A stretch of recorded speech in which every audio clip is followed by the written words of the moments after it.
Hello friends, હું છું હર્ષિતા સોની. મારી યુટ્યુબ ચેનલમાં આપ સૌનું સ્વાગત છે. તો ફ્રેન્ડ્સ, આજે આપણે જે કિચન હોય છે, જે રસોડું હોય છે, એમાં એટલી બધી ઔષધિઓ, આયુર્વેદિક એટલી બધી ઔષધિઓ આપણને મળી રહે છે.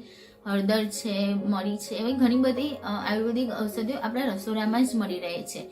એમાંથી આજે હું તમારી સાથે એક ઔષધિ લઈને આવી છું કે જે આપણા રસોડામાં અને કોઈ પણ કરિયાણાની દુકાને ઇઝીલી તમને મળી જશે.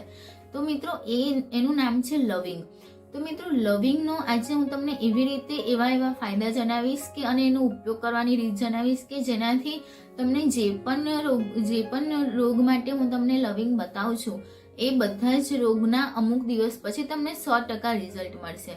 તો મિત્રો, પહેલું એક છે કે જ્યારે પણ આપણને અતિશય ભારે માત્રામાં શરદી થઈ ગઈ હોય છે, બધા કહે છે કે શરદી 2-3 દિવસ તો રહે જ, પરંતુ એવું નથી. જ્યારે અતિશય ભારે માત્રામાં જો શરદી થઈ જાય અને શરદીમાંથી આપણે છુટકારો જોઈતો હોય, ગમે તેટલી દવા લઈએ અને ના મળતી હોય, તો એના માટે આ લવિંગ છે એનો ઉપયોગ કેવી રીતે કરવાનો છે અને એનાથી તમને 3 જ દિવસમાં શરદીમાંથી સારામાં સારી રાહત મળી જશે. તમે એનો પ્રયોગ 4-5 દિવસ સુધી કરશો તો તમને શરદી મૂળમાંથી જતી રહેશે.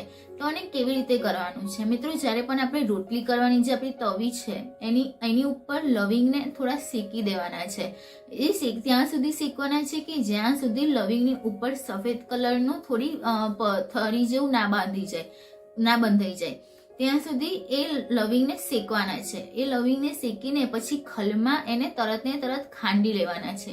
એનો એકદમ બારીક ઝીણો ભૂક્કો છે, એની અંદર મધ ભેળવીને એની પેસ્ટ જેવું બનાવીને 1 ચમચી જેટલી પેસ્ટ તમારે લઈ લેવાની છે. સવાર સાંજ બે ટાઈમ આ પ્રયોગ કરવાનો છે. 3 દિવસ સુધી કરવાનો છે. મિત્રો, આનાથી બહુ જ સરસ ફાયદો થશે. આનાથી શરદી મૂળમાંથી જતી રહેશે.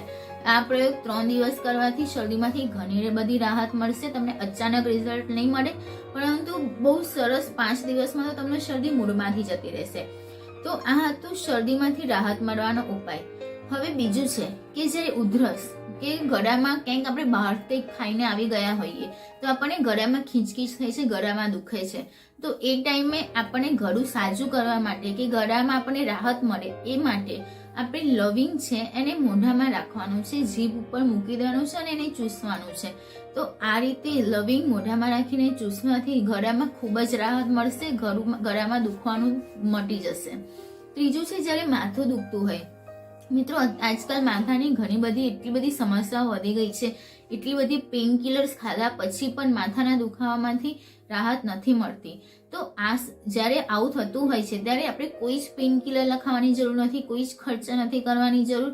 જ્યારે પણ માથું દુખતું હોય ત્યારે 1 કે 2 લવિંગ ગળી જવાના છે અને એની ઉપર પાણી પી લેવાનું છે. તમને થોડા જ સમયમાં તરત જ અસર દેખાવા મળશે. માથું દુખતું ધીમે માથું ઉતરી જશે.